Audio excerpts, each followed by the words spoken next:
Hello student, welcome back our YouTube channel science beta. তো প্রিয় ছাত্রছাত্রীরা, আজকে আমি তোমাদের সঙ্গে ক্লাস 12-এর WBH যে টেস্ট পেপার বেরিয়েছে 2022-এর পরীক্ষার্থীদের জন্য, সেই টেস্ট পেপার সমাধান আলোচনা করব। অলরেডি পার্ট 1 অর্থাৎ মডেল কোশ্চেন সেট 1 এর যে পার্ট বিতে সেকশন 1 যে 14টা এমসিকিউ ছিল, সেই 14টা এমসিকিউ সম্পূর্ণ ব্যাখ্যা সহকারে সমাধান করে দিয়েছি। যারা দেখুন অবশ্যই দেখে নেবে, লিঙ্ক এই ভিডিও ডেসক্রিপশন দেওয়া থাকবে। ওকে, আজকের ভিডিওতে মডেল কোশ্চেন সেট 2 দ্বিতীয় নম্বর সেট, তার দেখুন পেজ নাম্বার C6 এর পার্ট বি সেকশন 1 এর যে 14টা এমসিকিউ আছে, সেই 14টা এমসিকিউ কোশ্চেনের সম্পূর্ণ ব্যাখ্যা সহকারে এবং সহজ এবং সরল করে সমাধানে আলোচনা করব। সেদিন আজকের ভিডিওটি খুবই গুরুত্বপূর্ণ হবে, কোথায় স্কিপ না করে প্রথম থেকে একদম শেষ পর্যন্ত দেখবে। আর যদি তোমরা নতুন থাকো অবশ্যই সায়েন্স ভিডিও চ্যানেল সাবস্ক্রাইব করবে এবং পাশে থাকা বেল আইকন প্রেস করবে। ভিডিওতে একটা লাইক দেবে আর বন্ধুদের সঙ্গে বেশি করে শেয়ার করবে।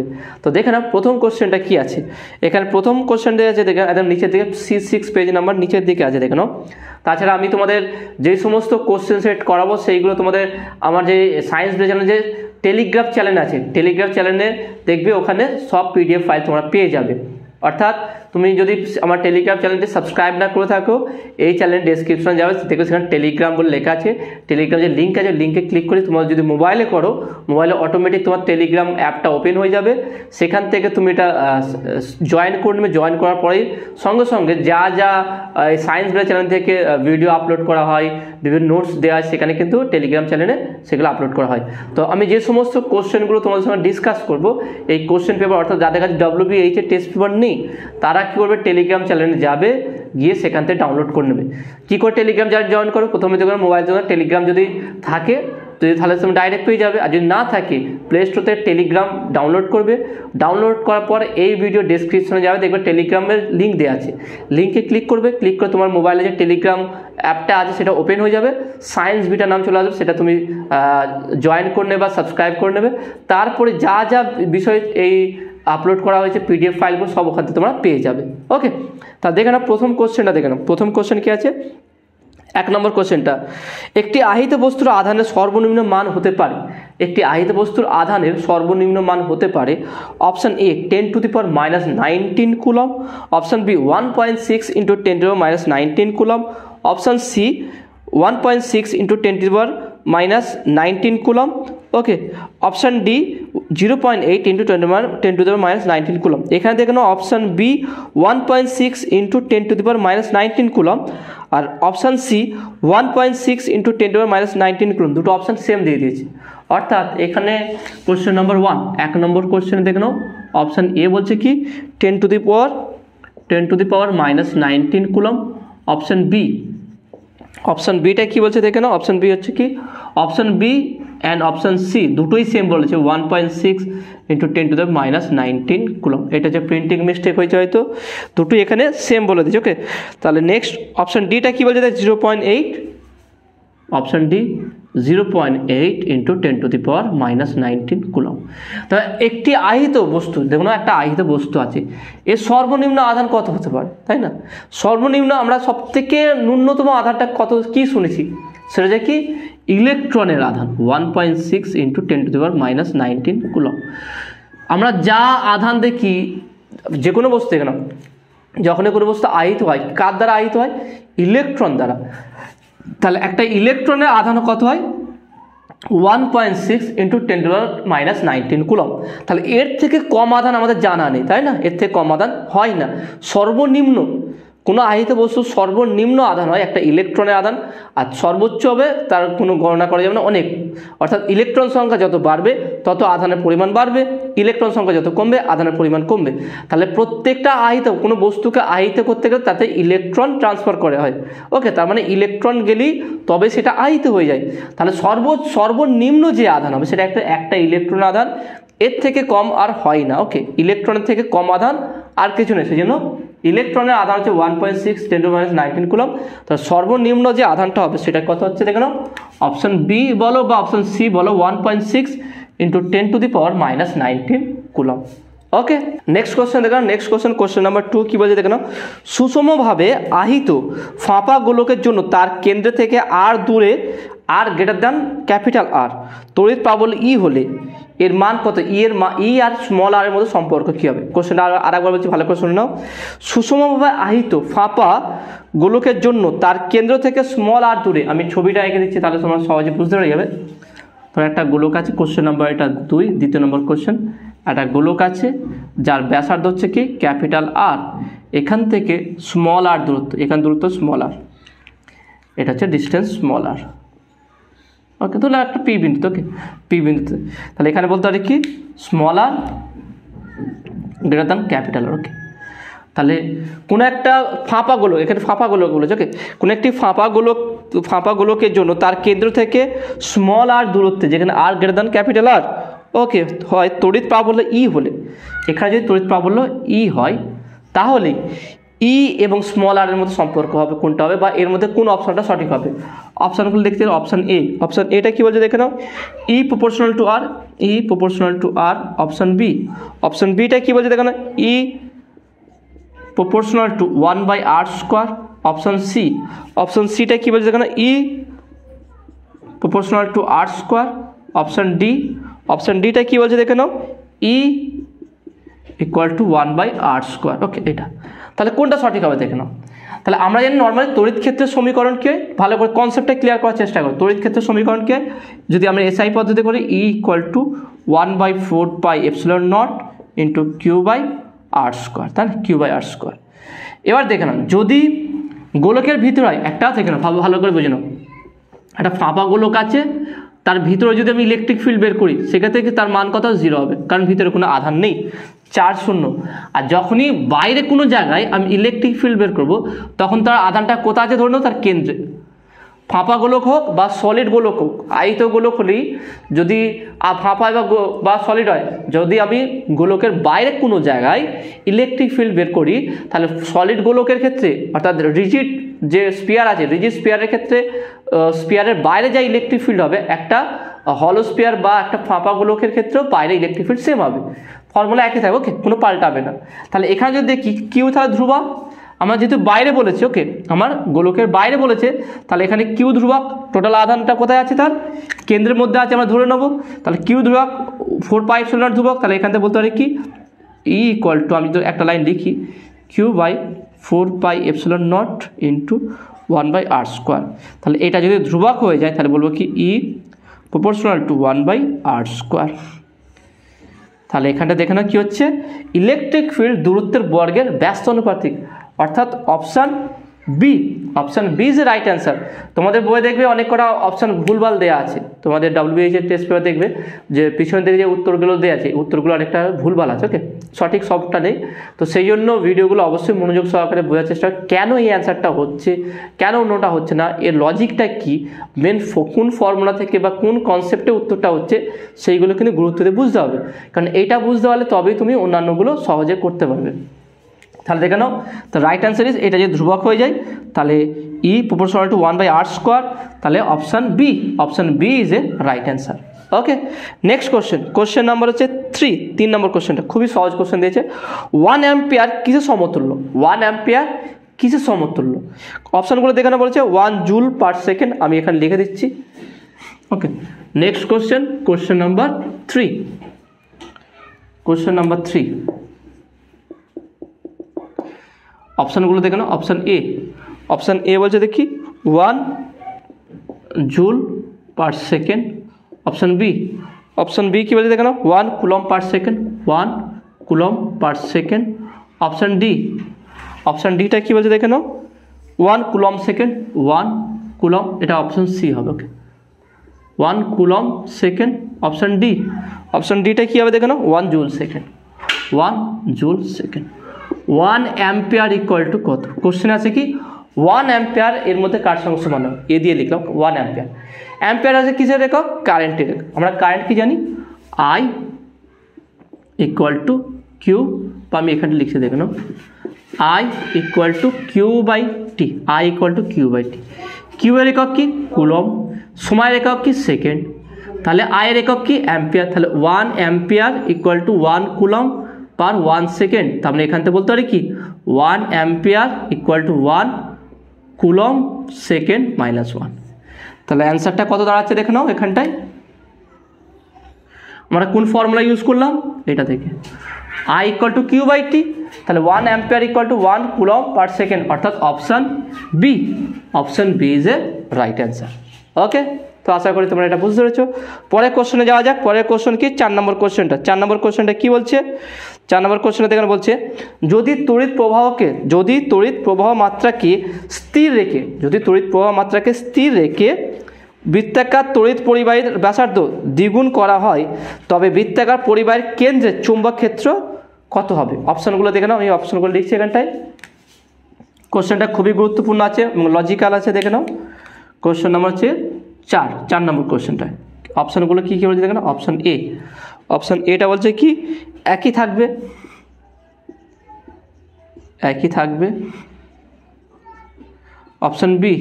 অপশন বি কি বলছে দেখে নাও, দ্বিগুণ হবে।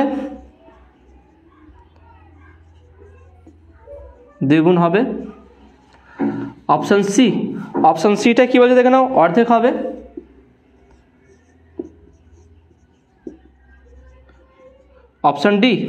অপশন ডিটা কি বলছে দেখে নাও, 4 গুণ হবে।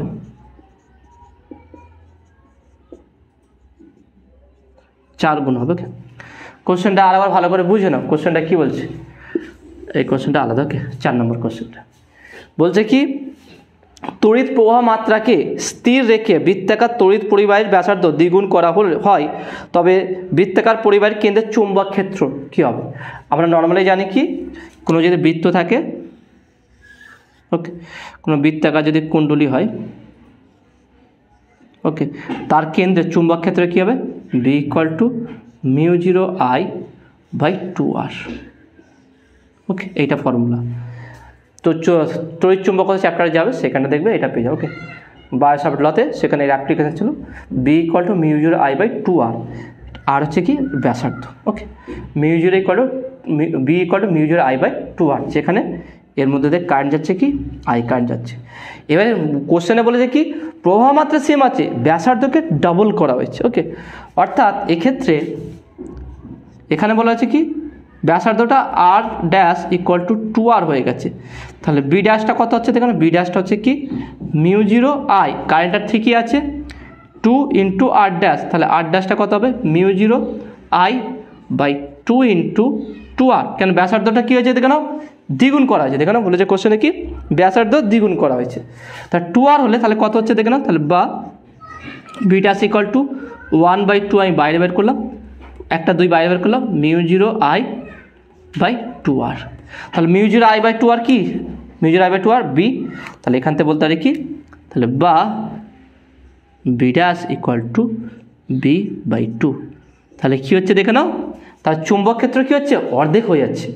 অর্থাৎ আগে যা ব্যাসার্ধ ছিল সেক্ষেত্রে, অর্থাৎ আগে যদি আর ব্যাসার্ধ থাকে সেক্ষেত্রে চুম্বক ক্ষেত্র যা হবে, এই ব্যাসার্ধকে ডবল করলে চুম্বক ক্ষেত্র কেন্দ্রতে কী হবে আগের তুলনায় অর্ধেক হয়ে যাবে।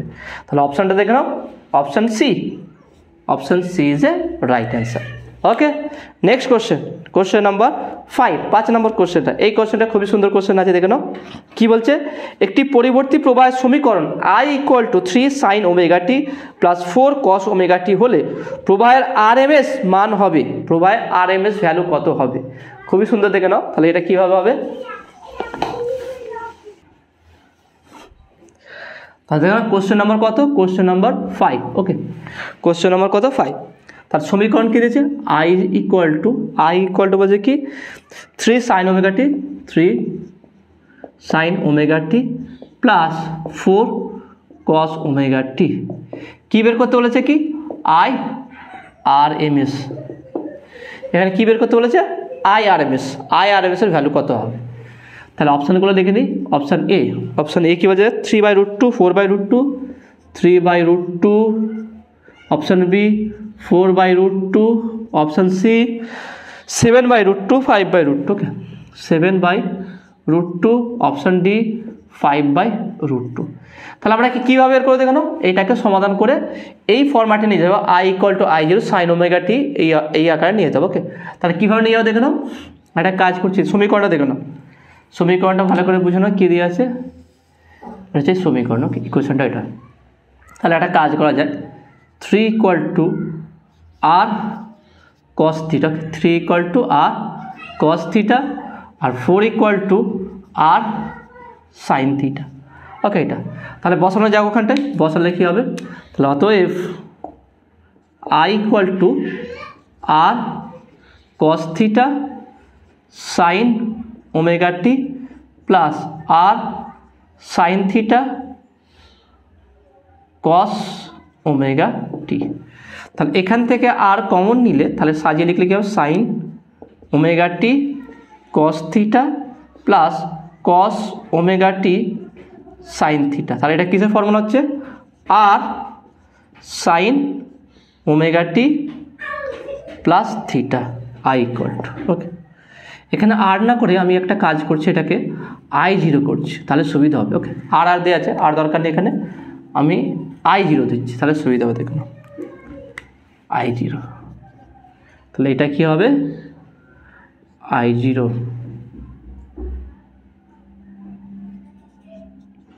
ওকে, তাহলে এটাও দাঁড়াচ্ছে কি I0। তাহলে কি দিলাম, 3 equal to I0 cos omega t, ধরতে cos theta, 4 equal I0 sine theta, ধরতেই পারে, কোনো সমস্যা নেই। তাহলে I0 cos theta sine omega t plus I0 sine theta cos omega t, I0 common নিলাম, তাহলে I ইকুয়াল টু আসলো I0 sine omega t plus theta. আমাকে বের করতে হবে কি I0, কারণ কি দেখুন IRMS ভ্যালু কি, IRMS equal to I0 by √2, তাই না, I0 মানটা বের করতে হবে।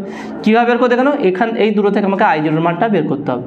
একটা কাজ করে স্কোয়ার করছো, ওকে, এটাকে স্কোয়ার করছি, তাহলে দেখে নাও 3 square equal to 4 square, 3 square plus 4 square করলে কী হবে দেখে নাও, তাহলে এই টোটালটা স্কোয়ার হবে I0 square cos square theta plus 4 হচ্ছে কি I0 square sine square theta. ভালো করে দেখে নাও, আমি দুদিকে স্কোয়ার করলাম, 3 স্কোয়ার মানে এটা স্কোয়ার হবে, দুদিকে হোল স্কোয়ার হবে, এটা স্কোয়ার হলে এটাও স্কোয়ার হবে, স্কোয়ার করলাম, প্লাস আছে প্লাস দিলাম, 4 স্কোয়ার হচ্ছে এটা স্কোয়ার হবে, তাহলে এটা স্কোয়ার করলাম, তাহলে বা 3 3 9 4 4 16 equal to I0 square common নিলাম, তাহলে sine square theta plus cos square theta, sine square theta plus cos square theta কত 1, তাহলে বা I0 স্কোয়ার ইকুয়াল টু 16 9 25, তাহলে I0 ইকুয়াল টু 5।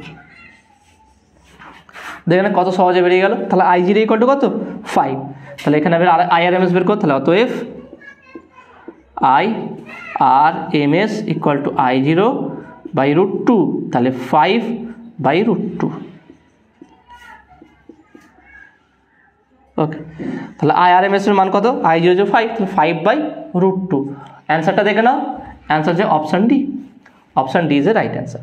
তাহলে দেখে না কীভাবে সমাধান করলাম, এইগুলো কিন্তু খুবই গুরুত্বপূর্ণ, প্রত্যেকটা স্টেপ প্রত্যেকটা বিষয়টা কিন্তু এখানে খুবই গুরুত্বপূর্ণ, মনোযোগ সহকারে বুঝবে যে কীভাবে এগুলো সমাধান হচ্ছে। ওকে, তুমি দেখবে এই কনসেপ্টগুলো পরবর্তী ক্ষেত্রে অনেক জায়গায় কাজে লাগবে।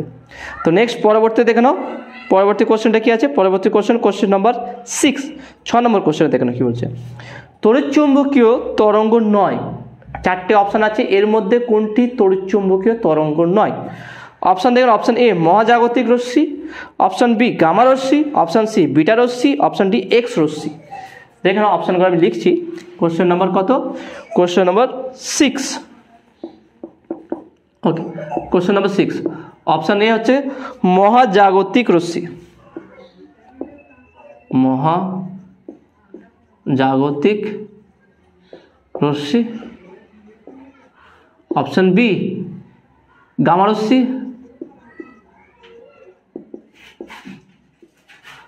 অপশান সি, অপশান সিটা কি বলছে দেখে নাও, অপশান সি হচ্ছে কি এখানে বিটা রশ্মি, বিটা রশ্মি, অপশান ডি হচ্ছে কি এক্স রশ্মি। ওকে, এক্স রশ্মি। কোশ্চেনটা কি বলেছে দেখে নাও, তড়িৎচুম্বকীয় তরঙ্গ নয়, আমরা জানি কি গামা রশ্মি অবশ্যই তড়িৎচুম্বকীয় তরঙ্গ, এক্স রশ্মিও তড়িৎচুম্বকীয় তরঙ্গ, কারণ কি ইলেকট্রন যে আঘাত করে সেখান থেকে ফোটন কণা নিঃসৃত হয়, ফোটন কণা মানে হচ্ছে তড়িৎচুম্বকীয় তরঙ্গ। তাহলে এক্স রশ্মিও কি তড়িৎচুম্বকীয় তরঙ্গ। গামা রশ্মিও তড়িৎচুম্বকীয় তরঙ্গ, কারণ এখানে কোনো পদার্থ নেই, তাই না, কোনো কণা বা পার্টিকেল নেই এর মধ্যে। মহাজাগতিক রশ্মি এইটাও কিন্তু তড়িৎচুম্বকীয় তরঙ্গ। তারপরে যে কি বিটা রশ্মি, আমরা জানি বিটা রশ্মি কি ইলেকট্রনের স্রোত, তাই না, বিটাটা হচ্ছে কি ইলেকট্রনের স্রোত। যেহেতু ইলেকট্রন একটা পার্টিকেল, তাহলে পার্টিকেল থাকলে কী হচ্ছে, তাহলে সেটা কখনো তড়িৎচুম্বকীয় তরঙ্গ হবে না, তাহলে সেটা পদার্থ তরঙ্গ। সেটাকে বলা হয় কি পদার্থ তরঙ্গ, যে ডি ব্রগলি যে ডুয়াল প্রপার্টিস নেচারে যে বলেছিলেন, ঠিক একেবারে এটা হচ্ছে কি পদার্থ তরঙ্গ, কিন্তু এটা তড়িৎচুম্বকীয় তরঙ্গ নয়। তাহলে এখানে অপশান সি যে রাইট অ্যান্সার বিটা রশ্মি। ওকে, বিটা রশ্মি কি, এটা হচ্ছে কি পদার্থ তরঙ্গ, কখনো তড়িৎচুম্বকীয় তরঙ্গ নয়। Okay, next question, question number 7। Question number 7টা কি বলছে দেখে নাও। যৌগিক অনুবীক্ষণে অভিলক্ষ দ্বারা গঠিত প্রতিবিম্ব, যৌগিক অনুবীক্ষণের অভিলক্ষ দ্বারা গঠিত প্রতিবিম্ব কী হবে দেখেন। অপশান এ অসৎ ও বিবর্ধিত, অপশান বি অসৎ ও আকারে ছোট, অপশান সি সৎ ও আকারে ছোট, অপশান ডি সৎ ও বিবর্ধিত। দেখে নাও কোশ্চেন নাম্বার 7। কোশ্চেন নাম্বার 7টা কী হচ্ছে দেখে নাও। Option D is a right answer, কারণ সৎ ও বিবর্ধিত। অনুবীক্ষণ যন্ত্রতে কী করা হয় ভালো করে বুঝে নাও। অনুবীক্ষণ যন্ত্রতে কী দেখি আমরা, কোনো বস্তুর প্রতিবিম্বকে বড় আকারে দেখি, তাহলে সেটা বিবর্ধিত হচ্ছে। আর সেটা কী দেখে সৎ হচ্ছে, সেটা অসৎ নয়, অ্যাকচুয়ালি সেটা এক্সিস্ট করে। তাহলে এটা কি হবে, option D is a right answer. তাহলে 7 নম্বর question, question number 7, 6, 7, option D is a right answer. সেটা হচ্ছে কি সৎ আর কি বিবর্ধিত, সৎ ও বিবর্ধিত, সৎ ও বিবর্ধিত। ওকে, আর সর্বদা মনে রাখবে অনুবীক্ষণ যন্ত্রটা একটু ইমাজিন করার চেষ্টা করি। অনুবীক্ষণ যন্ত্র আমরা কী করি, ছোট্ট ছোট্ট বস্তুকে বড় আকারে দেখি, তাই না, কোনো পাতার ভিতরে, কোনো আলুর ভিতরে, বা অন্যান্য কোষের কোনো কোষ আছে, রক্তের ভিতরে আমরা দেখি কি সেখানে কোনো লোহিত রক্তকণিকা বা অন্যান্য জিনিসগুলো দেখি, সেখানে কি করা হয়, ছোট্ট ছোট্ট জিনিসকে বড় আকারে দেখানো হয়। তাহলে বড় আকারে আমরা দেখতে পাই তো অনুবীক্ষণ যন্ত্র, তাহলে অবশ্যই বিবর্ধিত হবে, এইটা ফিক্সড। এবারে কি সৎ কিনা, আমরা যেটা দেখি সেটা অ্যাকচুয়ালি এক্সিস্ট করে, তো এটা সৎ হবে, তার সৎ ও বিবর্ধিত। নেক্সট কোশ্চেন, কোশ্চেন নাম্বার 8 নম্বর কোশ্চেনে কী বলতে কেন, কোনো দ্বিসম উত্তর, দ্বিসম উভয় দিকে বক্রতা ব্যাসার্ধ কি হবে সমান। কোনো দ্বিসম উত্তর লেন্সের মাধ্যমে প্রতিসরাঙ্ক 1.5 লেন্সের যদি উক্ত লেন্সের বক্রতা ব্যাসার্ধ ক্যাপিটাল আর হয়, তবে সেটির ফোকাস দূরত্ব কত হবে। সেটির ফোকাস দূরত্ব হবে বলে 4টে অপশান দিয়েছে, কোনটা আমি অপশানগুলো লিখে দিচ্ছি, তারপর আমরা এটা সমাধান করব। খুবই সহজ আছে, চিন্তার কোনো বিষয় নেই। আমার পুরো সমাধান কীভাবে আছে ফর্মুলা থেকে আমরা সমাধান শুরু করব। Question number 8। Okay, question number কত আছে দেখে নাও, কোশ্চেন নাম্বার 8 নম্বর কোশ্চেন। তাহলে কী বলেছে দেখেন, অপশানগুলো দেখেন। Option A 0, option A 0, option B কী বলছে অসীম, অপশান সি হচ্ছে কি 2R আর আর, 2R, আর অপশান ডি হচ্ছে কি আর। কোনটা সঠিক হবে দেখেন, কী বলেছে, একটা দ্বিসম, একটা উত্তর লেন্স আছে,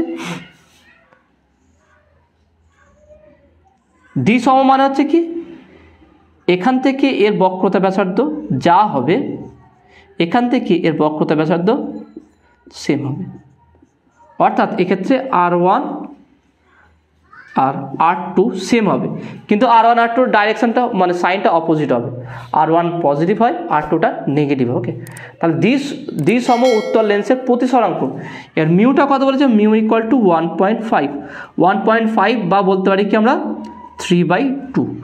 ওকে, 1.5/3/2 এইটা। তাহলে এর ফোকাস দৈর্ঘ্য কত হবে, তার ফর্মুলা কি, 1/f equal to mu minus 1 into 1/r1 minus 1/r2। ওকে, তাহলে বলতে হবে মিউ এর মান কি 3/2 মাইনাস 1 ইন্টু 1/R, কারণ দ্বিসম বলেছে, আর মাইনাস কী হবে 1/ মাইনাস R, কারণ R1টা আর হবে আর R2টা মাইনাস আর হবে, কারণ ডাইরেকশন অপোজিট। তাহলে এটা যদি প্লাস ধরি এটা নেগেটিভ হবে, তাহলে একটা প্লাস একটা মাইনাস হবে, তাহলে R1টা প্লাস আর R2টা মাইনাস আর। তাহলে এখানে বসিয়ে দিলে কত হচ্ছে দেখে নাও, এটা লসাগু করলে 2 লসাগু 3 মাইনাস 2 ইন্টু এটা কত হচ্ছে 1/R মাইনাস প্লাস 1/R অর্থাৎ 2/R। তাহলে বা 1/f equal to 1/2 into 2/r, 3 minus 2 করলে 1 পাবো, তাহলে 2 2 কাটছে ইকুয়াল টু 1/r। তাহলে এখান থেকে আমরা কি বলতে পারি, এফ ইকুয়াল টু আর। তাহলে ফোকাস দৈর্ঘ্য কী হবে, তার বক্রতা ব্যাসার্ধের সমান হবে। ভালো করে দেখে নাও, 2 2 কাটলে 1/f ইকুয়াল টু 1/r, অর্থাৎ এফ ইকুয়াল টু আর। তাহলে option D is a right answer, অর্থাৎ এফ ইকুয়াল টু আর হবে। ওকে, তো আশা করি তোমরা এটা বুঝতে পেরেছো। নেক্সট কোশ্চেন দেখে নাও, নেক্সট কোশ্চেন নম্বর 9। কোশ্চেন নম্বর 9টা কী বলছে দেখে নাও, দুটি সুসংগত একবর্ণী আলো গঠনমূলক ব্যতিচার সৃষ্টি করে। দেখে নাও কী বলছে, দুটি সুসংগত একবর্ণী আলো গঠনমূলক ব্যতিচার সৃষ্টি করে যখন তাদের দশা পার্থক্য হয়। তাই দশা পার্থক্য কত হবে দেখে নাও, সুসংগত, দেখে বলেছে কি সুসংগত একবর্ণী আলো, তাই না, গঠনমূলক ব্যতিচারের ক্ষেত্রে। তাহলে কী হবে দেখে নাও, খুবই সহজে এটা অ্যান্সার দেওয়া যাবে। তাহলে অপশানটা দেখে নাও, অপশানগুলো আমি এখানে লিখে দিচ্ছি। কোশ্চেন নম্বর কত, কোশ্চেন নম্বর 9, কোশ্চেন নম্বর 9 অপশান এ। অপশান এটা 3/2 পাই, 3/2 পাই। অপশান বি, অপশান বিটা হচ্ছে কি 2 পাই। অপশান সিটা দেখে নাও 3 পাই। অপশান ডি হচ্ছে কি π/2। কোশ্চেনটা ভালো করে দেখে নাও, দুটি সুসংগত একবর্ণী আলো গঠনমূলক ব্যতিচার সৃষ্টি করে যখন তাদের দশা পার্থক্য হয়। তুমি দেখবে ব্যতিচার চ্যাপ্টারে যাবে ওখানটায়, সেখানেতে পুরো সহজভাবে ধ্বংসাত্মক ব্যতিচারের দশা পার্থক্য, গঠনমূলক ব্যতিচারের দশা পার্থক্য সাইডে লেখা আছে। সেক্ষেত্রে গঠনমূলক ব্যতিচারের ক্ষেত্রে দশা পার্থক্য হয় 2n পাই। গঠনমূলক ব্যতিচারের দশা পার্থক্য হয় 2n পাই। তাহলে n ইকুয়াল টু 1 হলে তাহলে কথা হচ্ছে 2 পাই। তাহলে এখানে কোনটা হবে দেখে নাও, এন হচ্ছে মানে এটা হচ্ছে কি, এন হচ্ছে মানে ইন্টিজার, ফ্র্যাকশন নয়, অর্থাৎ পূর্ণ সংখ্যা 1 2 3 4 এইভাবে হবে। তাহলে এন ইকুয়াল সর্বনিম্ন 1 ধরি, তাহলে কথা হচ্ছে 2 পাই। তাহলে right answer is option B. Option B is a right answer, 2 pi হবে সঠিক উত্তর। ওকে, তো তোমরা তবুও একবার ওইটা দেখে নেবে। আর যদি কারোর ব্যতিচার বা ইন্টারফারেন্সের সমস্যা থাকে, বুঝতে না পারো, আমার ভিডিও দেখবে, খুব সহজে সেরকম বুঝতে পেরে যাবে। আমি চেষ্টা করি সব থেকে ইজি করে তোমাদের বোঝানো, যাতে করে তুমি ভিডিও দেখি পুরো কনসেপ্টটা তোমাদের ক্লিয়ার হয়ে যায়। ওকে, তো নেক্সট আমরা কোশ্চেনে যাও। পরবর্তী কোশ্চেনটা দেখে নাও, 10 নম্বর কোশ্চেন, ডি ব্রগলি থেকে দিয়েছে, খুবই ইন্টারেস্টিং কোশ্চেন আছে, দেখে নাও কী বলেছে। কোনো ইলেকট্রনের ভর স্মল এম এবং গতিশক্তি ই হলে, কোনো ইলেকট্রনের ভর স্মল এম এবং গতিশক্তি ই হলে ওর সংশ্লিষ্ট বস্তু তরঙ্গ হবে। তাহলে ওর তরঙ্গ দৈর্ঘ্য কত হবে দেখে নাও। খুবই সুন্দর কোশ্চেন আছে, আমি পুরো সমাধান করে তোমাদের বোঝাবো, চিন্তার কোনো বিষয় নেই। প্রত্যেকটা কোশ্চেন আমি তোমাদের এক্সপ্লেন করব, আর সহজ করে এক্সপ্লেন করবো, যাতে করে তোমরা সহজে বুঝতে পেরে যাও যে এইটার অ্যান্সার সত্যি এইটা হবে। শুধু যা করে এইটা অপশান, এইটা অপশান, এটা মুখস্থ করার জায়গা নয়, এটা তোমাকে বুঝতে হবে যে এটা কেন এই অপশানটা হচ্ছে। আর এই কনসেপ্টে তুমি যে কোনো কোশ্চেন সলভ করতে পারো। আর পরবর্তী তোমার যদি নিট বা জয়েন্টের জন্য পড়াশোনা করে দেখবে, তখন বুঝতে পারবে যে কত তোমার লাভ হয়েছে এইভাবে পড়াশোনা করে বা এইভাবে প্রত্যেকটা এমসিকিউর উত্তর জেনে। তো দেখো না, কোশ্চেন নাম্বার 10, কোশ্চেন নাম্বার 10 কী বলছে দেখে নাও। তাহলে আমরা জানি ডি ব্রগলি, তো অপশানগুলো আগে লিখে নিই। অপশান এ কী বলছে দেখে নাও, 2h/me। Option B 2mhe, 2mhe। Option C কী বলছে, 2√2me/h। অপশান ডিটা কী হচ্ছে, h/√2me। ওকে, তাহলে এর মধ্যে কোনটা সঠিক হবে দেখে নাও। তো আমরা জানি কি ডি ব্রগলি তরঙ্গ দৈর্ঘ্য ছিল ল্যামডা ইকুয়াল টু h/p, তাই না। এইটা ছিল ডুয়াল প্রপার্টিস অফ নেচার, অর্থাৎ কণা ধর্ম এবং তরঙ্গ দৈর্ঘ্য দুটোই থাকবে। ডি ব্রগলি বলেছিলেন কোনো পার্টিকেল যদি খুব স্পিডে মুভ করে, আর সেক্ষেত্রে তাহলে একটা তরঙ্গ আকার দেখতে পারি আমরা। যদি তরঙ্গ আকার দেখি তাহলে সেটা তরঙ্গ দৈর্ঘ্য পাবো আমরা। এবার এখানে ভরবেগ আছে, তাই না। তাহলে ভরবেগ যদি থাকে, আমরা জানি কি ই ইকুয়াল টু কি, একদম বেসিক থেকে গতিশক্তি, ই হচ্ছে গতিশক্তি ইকুয়াল টু ½ mv²। তাহলে এখানে বলতে পারি 1/2m, তাহলে m²v²। এম আছে, একটা এম উপর নিচে দিলাম, তাহলে m² হয়ে যাবে। তাহলে 1/2m, বা আমি কোনাকুনি গুণ করতে দিচ্ছি, তাহলে বা 2me ইকুয়াল টু mv মানে কি, আমি mv দিলাম তার হোল স্কোয়ার। mv মানে যে ভরবেগ, তাহলে বা 2me ইকুয়াল টু p²। তাহলে p equal to root of 2me। ভালো করে দেখো নাও, এই জায়গাটা একটু ভালো করে ফোকাস করো। কী করলাম, ই কর half of mv square, M নিচে একটা গুণ করলাম, উপরে গুণ করতে তাহলে এম স্কোয়ার হয়ে যাবে, তাহলে mv তার হোল স্কোয়ার 2me এর সঙ্গে গুণ হলো 2me হয়ে গেল, তাহলে mv স্কোয়ার মানে পি স্কোয়ার, পি equal to root of 2me। তাহলে এখানে যদি বসিয়ে দিই তাহলে বা lambda equal to h by root of 2me। Okay 2me, তাহলে কোনটা সঠিক হলো দেখে নাও, option D. Option D is a right answer. Option D is a right answer.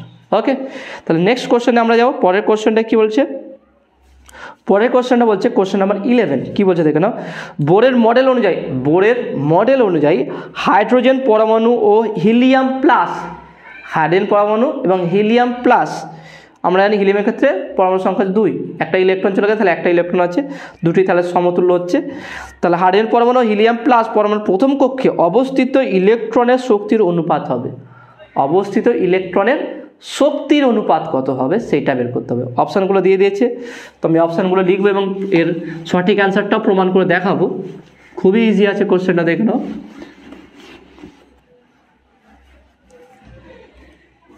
দেখে নাও কোশ্চেন নাম্বার 11 কী বলছে এখানটা, অপশানগুলো 1:2, অপশান এ 1:2, অপশান বি কী বলছে 4:1, অপশান সি 1:4, অপশান ডি 1:9। ওকে, তাহলে আমরা ইলেকট্রন নর্মাল হচ্ছে কি হাইড্রোজেন পরমাণুর ক্ষেত্রে শক্তি কত হয়, ই ইকুয়াল যে কোনো এন ইকুয়াল টু যে কোনো পরমাণুর ক্ষেত্রে -13.6 জেড স্কোয়ার এন স্কোয়ার। ওকে, এটা যে কোনো পরমাণুর ক্ষেত্রে যদি হাইড্রোজেন বাদে আমরা নিই, en equal to -13.6 Z square by N square. হাইড্রোজেনের ক্ষেত্রে n equal to 1 and h2, হাইড্রোজেনের ক্ষেত্রে z ইকুয়াল টু 1। হাইড্রোজেনের ক্ষেত্রে কী হচ্ছে, এন যদি প্রথম কক্ষপথের জন্য এনটা 1 হচ্ছে, এইচটা 1, এইচের জন্য হাইড্রোজেনের z ইকুয়াল টু 1, তাহলে সেক্ষেত্রে পাচ্ছি কি প্রথম কক্ষপথের শক্তি E1 equal to -13.6 electron volt. এটাকে 1 নম্বর দিলাম। আর হিলিয়াম, ফর হিলিয়াম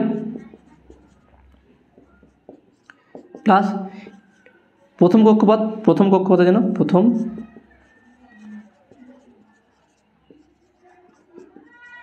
এর জন্য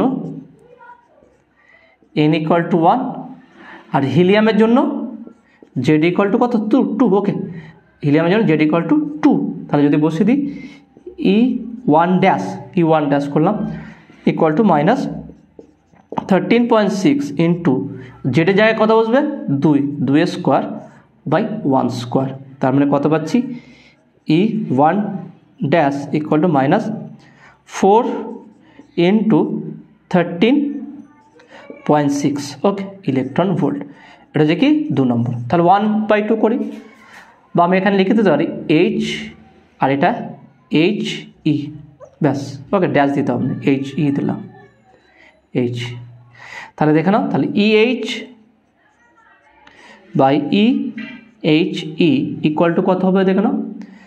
তাহলে প্রথমটা হচ্ছে কি এটা -13.6 ডিভাইড বাই, পরেরটা দেখে নাও -4 ইন্টু 13.6, তাহলে মাইনাস মাইনাস যাবে 13.6 যাবে, তাহলে 1/4। তাহলে EH is to EHE equal to 1:4. The right answer is 1:4, অর্থাৎ option C. Option C is a right answer. তাহলে আমরা নর্মাল যে কোনো পরমাণুর ক্ষেত্রে শক্তির এনতম কক্ষপথের শক্তির রাশিমালা হচ্ছে কি En equal to -13.6 Z square by N square. হাইড্রোজেনের জন্য জেডটা সর্বদা 1 হয়, আমরা সেই জন্য বারবার জেডটাকে 1 করে 13.6 বাই এন স্কোয়ার আকারে লিখি। কিন্তু অন্য যখন লিথিয়াম, হিলিয়াম অন্য কিছু বলে দেয় সেই ক্ষেত্রে কিন্তু জেডটা রাখতে হবে, সেখানে জেডের মান বসাতে হবে। হিলিয়ামের ক্ষেত্রে যেমন হয় 2, লিথিয়ামের ক্ষেত্রে 3, সেই মান বসিয়ে অনুপাতগুলো যদি বের করতে পারলে অনুপাত বের করতে হবে, যদি শক্তি বের করতে পারলে শক্তি বের করতে হবে। ওকে, তো আশা করি তোমরা এটা বুঝতে পেরেছো। তাহলে রাইট অ্যান্সার ইজ দেখে নাও ভালো করে 1:4। ওকে, নেক্সট কোশ্চেন নাম্বার 12, 12 নম্বর কোশ্চেনটা কী বলছে দেখে নাও। দ্রুতগামী নিউট্রনকে মন্দীভূত করা হয়। দ্রুতগামী নিউট্রনকে মন্দীভূত করা হয় অপশান এ সিসার প্রতিবন্ধক ব্যবহার করে, সিসার প্রতিবন্ধক ব্যবহার করে। অপশান বি জলের মধ্য দিয়ে পাঠিয়ে। অপশান সি ভারী নিউক্লিয়াসের সঙ্গে স্থিতিস্থাপক সংঘর্ষ ঘটিয়ে। অপশান ডি শক্তিশালী তড়িৎ ক্ষেত্র, তো এখানে কী বলছে কি শক্তিশালী তড়িৎ ক্ষেত্র প্রয়োগ করে। কোশ্চেনটা আমি আরেকবার বলছি, দেখুন খুবই গুরুত্বপূর্ণ কোশ্চেন আছে। দ্রুতগামী নিউট্রনকে মন্দীভূত করা হয়, দ্রুতগামী নিউট্রনকে মন্দীভূত করা, এটা নিউক্লিয়ার ফিজিক্সে আছে। ওকে, পরমাণু নিউক্লিয়াস যাবে সেখানে এই কোশ্চেনটা পেয়ে যাবে। দ্রুতগামী নিউট্রনকে মন্দীভূত করা হয় অপশান এ সিসার প্রতিবন্ধক ব্যবহার করে। অপশান বি জলের মধ্য দিয়ে পাঠিয়ে। অপশান সি ভারী নিউক্লিয়াসের সঙ্গে স্থিতিস্থাপক সংঘর্ষ ঘটিয়ে। অপশান ডি শক্তিশালী তড়িৎ ক্ষেত্র প্রয়োগ করে। তাহলে দেখেন এগুলো কোনোটা হবে না, option B is a right answer, জলের মধ্য দিয়ে পাঠিয়ে। অর্থাৎ সংঘর্ষ ঘটিয়ে বেগকে কমানো যাবে না, আরও বেড়ে যাবে, কারণ রেডিও অ্যাক্টিভিটি যে এলিমেন্ট থাকে সেখানে তো তার গতিশক্তি আরও বেড়ে যাবে, সেক্ষেত্রে হবে না, সিসাও হবে না। Option B is a right answer, জলের মধ্য দিয়ে পাঠিয়ে। তাহলে question number 12 right answer option B, জলের কী হবে দেখে নাও, জলের মধ্যে দিয়ে পাঠিয়ে, জলের মধ্যে দিয়ে পাঠিয়ে, জলের মধ্যে দিয়ে পাঠিয়ে দ্রুতগামী নিউট্রনের শক্তিকে হ্রাস করায়। এটা হচ্ছে ভারী জল, D2O, ভারী জল, এটা হচ্ছে মডারেটর হিসাবে ইউজ করা। এরপরে তাপীয় নিউট্রন তৈরি হয়, বইয়ে তোমরা এটা ডিটেলসে পেয়ে যাবে। দেখো দ্রুতগামী নিউট্রনকে তাপীয় নিউট্রনে কনভার্ট করার জন্য মডারেটর ব্যবহার করা হয়। তার মধ্যে কি গ্রাফাইট আছে, D2O ভারী জল আছে, তাহলে এখানে নর্মালি ভারী জল বলেছে, তার জলের মধ্যে দিয়ে পাঠিয়ে। ওকে, এটা হচ্ছে right answer. Next question number 13। ওকে, কোশ্চেন নাম্বার 12 গেল, কোশ্চেন নাম্বার 13 কী বলছে দেখে নাও। কিছু বস্তুতে আধান সাধারণত তাপমাত্রা প্রবাহিত হয়, কিছু বস্তুতে আধান সাধারণত তাপমাত্রা প্রবাহিত হয়, কিন্তু খুব নিম্ন তাপমাত্রায় প্রবাহিত হয় না, তাদের বলা হয়। কিছু বস্তু সাধারণ তাপমাত্রায় প্রবাহিত হয় কিন্তু খুব নিম্ন তাপমাত্রায় প্রবাহিত হয় না। তা এর মধ্যে চারটে অপশন আছে, এর মধ্যে কোনটা হবে? অপশান এ পরিবাহী, অপশান বি অপরিবাহী, অপশান সি অর্ধপরিবাহী, অপশান ডি পরাবিদ্যুৎ। খুবই সুন্দর কোশ্চেন দিয়ে দেখে নাও, একদম কনসেপচুয়াল কোশ্চেন আছে। কোশ্চেন নাম্বার 13 সেখানে কী বলেছে, প্রথমটা হচ্ছে কি অপশান এ পরিবাহী, অপশান বি হচ্ছে অপরিবাহী,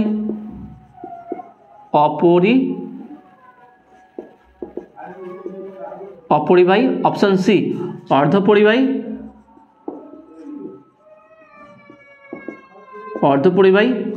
অপশান ডি পরাবিদ্যুৎ। ওকে, ঠিক আছে, পরাবিদ্যুৎ।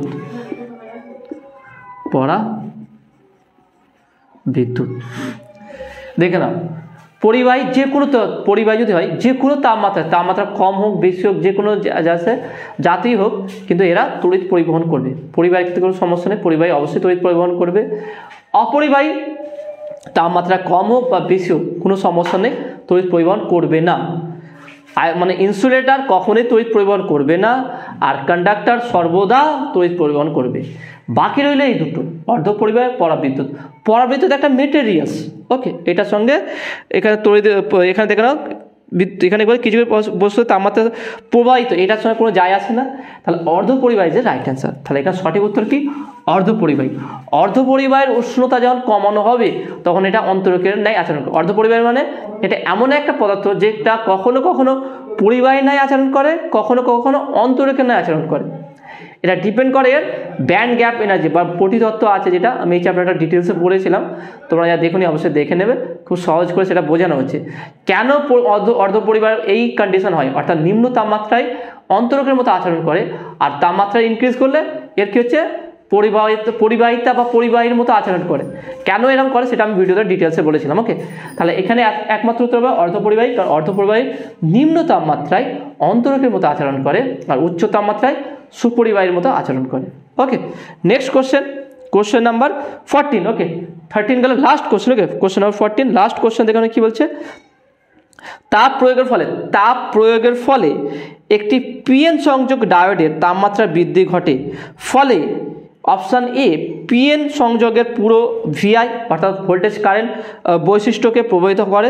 অপশান বি শুধুমাত্র বিপরীত রোধকে প্রভাবিত করে। অপশান সি ওই পিএন সংযোগে কোনো প্রভাব পড়ে না। অপশান ডি শুধুমাত্র সম্মুখ রোধকে প্রভাবিত করে। ভালো করে বুঝে নাও কোশ্চেনটা কি বলছে। তাপ প্রয়োগের ফলে একটি পিএন সংযোগ ডায়োডের তাপমাত্রার বৃদ্ধি ঘটে। একটি পিএন সংযোগ ডায়োডের তাপমাত্রার বৃদ্ধি ঘটে ফলে একটা পিএন সংযোগ ডায়োডে যদি তাপমাত্রার বৃদ্ধি ঘটানো হয় তাহলে কি হবে? ফলে ঘটে এই চারটি অপশন বললাম। প্রথম অপশনটা আমি আরেকবার বলছি দেখে নাও। পিএন সংযোগের পুরো ভিআই লেখচিত্র বৈশিষ্ট্য এটা হচ্ছে কি এর লেখচিত্র প্রভাবিত করে। অপশান বি শুধুমাত্র বিপরীত রোধকে প্রভাবিত করে। অপশান সি ওই পিএন সংযোগ কোনো প্রভাব পড়ে না। অপশান ডি শুধুমাত্র সম্মুখ রোধকে প্রভাবিত করে। দেখে নাও আমরা জানি কি যে ফরওয়ার্ড বায়াসের ক্ষেত্রে যদি আমরা ভিআই লেখচিত্র করি, ভিআই লেখচিত্র, সেক্ষেত্রে দেখা যায় কি লেখচিত্রটা এইভাবে। ওকে, যদি এটা ফরওয়ার্ড বায়াসে দেখি তাহলে রিভার্স বায়াসের ক্ষেত্রে কী হয় দেখে নাও এইভাবে কারেন্ট থাকে, খুব অল্প পরিমাণ কারেন্ট থাকে। তাহলে এখানটা কী হচ্ছে যদি আমরা বিপরীত বায়াস বাড়াতে থাকি সেক্ষেত্রে কী হচ্ছে ওই পিএন ডায়োডে কী হচ্ছে উষ্ণতা বৃদ্ধি পায় এবং উষ্ণতা বৃদ্ধি পাওয়ার সঙ্গে সঙ্গে কী হচ্ছে সেখানে কি ঘটে দেখবে মানে বন্ডিংটা যে পিএন জাংশন যার অর্ধপ্রবাহী যে বন্ডিং ছিল সেই বন্ডিংটা ভেঙে যায়, ভেঙে গিয়ে অনেক পরিমাণ হিউজ পরিমাণ কী হচ্ছে ক্যারিয়ার বা বাহক তো উৎপন্ন হয়। তার ফলে হঠাৎ করে রিভার্স কারেন্টটা কী হয়ে যাবে বেড়ে যায়। তাহলে যে নির্দিষ্ট রিভার্স ভোল্টেজ যেখানে এটা হচ্ছে আই। ওকে, এটা আই হবে, এটা ভি হবে। ওকে, এটা ভোল্টেজ স্কেল। তাহলে নির্দিষ্ট নেগেটিভ যেই বিভবের জন্য কারেন্টটা হঠাৎ করে বেড়ে যায় সেটা হচ্ছে ব্রেকডাউন ভোল্টেজ। তাহলে এখানটা কী হচ্ছে দেখে নাও আমি ভোল্টেজটা বাড়িয়ে পিএন জাংশন ডায়োডে কী হচ্ছে মানে বিপরীত রোধটা বাড়াচ্ছি এবং তার ফলে হচ্ছে কি পিএন জাংশন ডায়োডের কী হচ্ছে উষ্ণতা বৃদ্ধি পাচ্ছে। তাহলে উষ্ণতা বৃদ্ধি পাওয়ার ফলে যেখানে মানে আইভি লেখচিত্র যেখানে লেখচিত্র যেটা এরকম ছিল হঠাৎ করে উষ্ণতা বৃদ্ধি হওয়ার ফলে কী হচ্ছে হঠাৎ করে অসংখ্য পরিমাণ বাহক বেড়ে যাচ্ছে। বেড়ে যাওয়ার ফলে হচ্ছে কি কারেন্টটা অনেক আমরা পেয়ে যাচ্ছি। তাহলে এই যে লেখচিত্র যে আইভি যে লেখচিত্র আছে বা যে বৈশিষ্ট্য আছে তাদের পুরো ব্যাপারটাই চেঞ্জ হয়ে বা এটাকে প্রভাবিত করলো বা রিভার্স যে কারেন্টটা ছিল সেটা হঠাৎ করে বেড়ে গেল। তাহলে এটা সঠিক উত্তর কী হবে? অপশান এ, অর্থাৎ পিএন সংযোগের পুরো ভিআই বৈশিষ্ট্যকে প্রভাবিত করে। তাহলে এই জায়গাটা দেখে নাও, এই রিভার্স বায়াসের জায়গাটা দেখে নাও, যদি আমার উষ্ণতার বৃদ্ধি না হতো তাহলে এই জায়গাটা আমরা কখনো পেতাম না। তাহলে উষ্ণতার বৃদ্ধি কী করে হয় দেখে নাও, একটা পিএন জাংশন ডায়োডকে রিভার্স বায়াসে রাখবে, রিভার্স বায়াসে রেখে রিভার্স ভোল্টেজটা যদি ইনক্রিজ করা হয় বৃদ্ধি করা হয় তাহলে কী হবে ডায়োডের উষ্ণতা বৃদ্ধি পাবে। বৃদ্ধি পাওয়ার ফলে ওর বন্ডিংগুলো ভেঙে যাবে, ভেঙে গিয়ে অনেক পরিমাণ বাহক উৎপন্ন হবে। তার ফলে আমরা রিভার্স বায়াসে একটা নির্দিষ্ট ভোল্টেজের জন্য একটা অনেক পরিমাণ কারেন্ট পেয়ে যায়। তাহলে এটা হচ্ছে দেখা গেলো যে আইভি যে বৈশিষ্ট্য ছিল সে তাকে প্রভাবিত করলো। তাহলে এখানে সঠিক উত্তর কী হবে? অপশান এ। তাহলে এখানে সঠিক উত্তর কোশ্চেন নাম্বার কত 14। ওকে, কোশ্চেন নাম্বার 14। তাহলে option A is right answer. সেটা কি দেখানো পিএন সংযোগের